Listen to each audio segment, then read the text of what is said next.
Hey, it's Isaac here from SW. I'm here with Tom Howard at SlashNew, and he's just going to do a talk on how we've outgrown CRUD. So what's inspired that? What pain points were you feeling that kind of caused you? Yeah, the sort of main sort of pain points that I've experienced is where you want different parts of the UI to update in real time with the changes that happen in the back end, either that you've driven from, clicking something or something that's clicked somewhere else. There isn't really a clean way of doing that. Often, you sort of like, to say you're checking off a to-do list, Yep. and there's a count at the top. Yep. You want that count to update as well, but Yep. the bits that check off the to-do list don't know about the count, and you kind of like Yeah. gotta patch it, and It's kind of to do with this connection between the UIs and what's going on behind the scenes. yeah. And syncing them up. Yeah. So what is your proposal? Like, what better solutions do we have available? Yeah, so the solution that we use at Well Financial is based on event sourcing.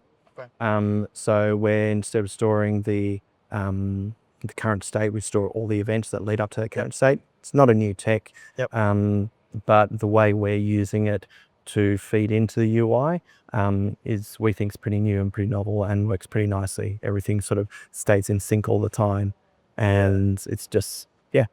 That sounds pretty good. If it's not that newer tech, where is the innovation coming in? Do you feel like, is it in that connection point?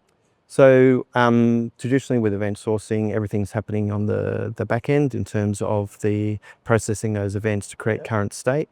What we do with ours is we use client-side projections. So we actually feed the events all the way through to the UI and project them there to generate current state and render the updates at the same time. Yeah.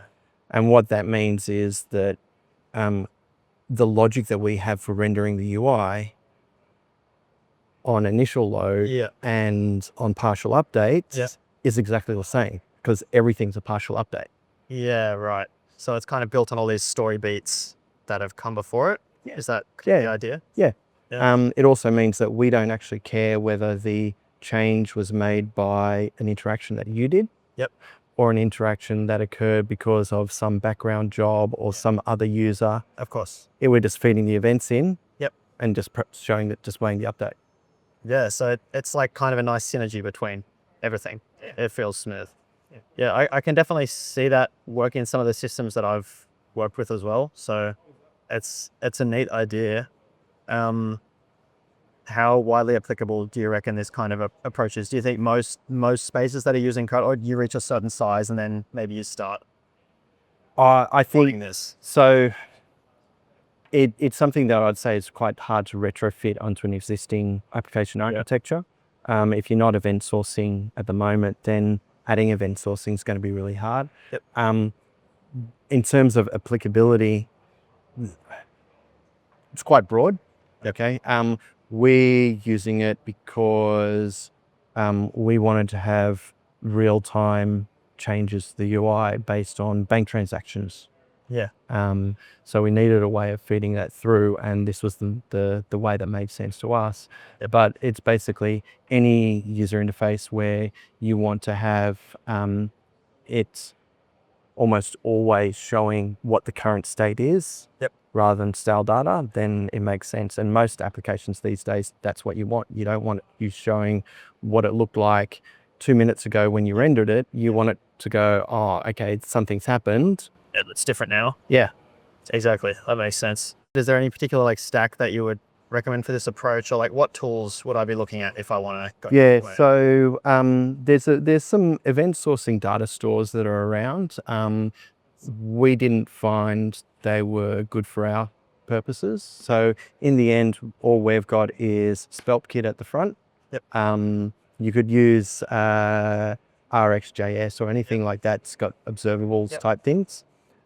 We've got Node.js backend because of SwellKit, and MongoDB as our event store. Yeah, so sounds pretty very simple. Yep. Yeah.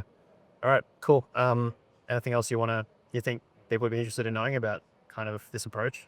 Yeah, people who can make the talk, great. Yeah. For everyone else, I think there'll be a video posted of it later. Yeah, come see it. Hopefully it's useful. Yeah, catch the full full story on this /new YouTube. All right, that's been Isaac from SW with Tom Howard. Thanks for tuning in. Thanks.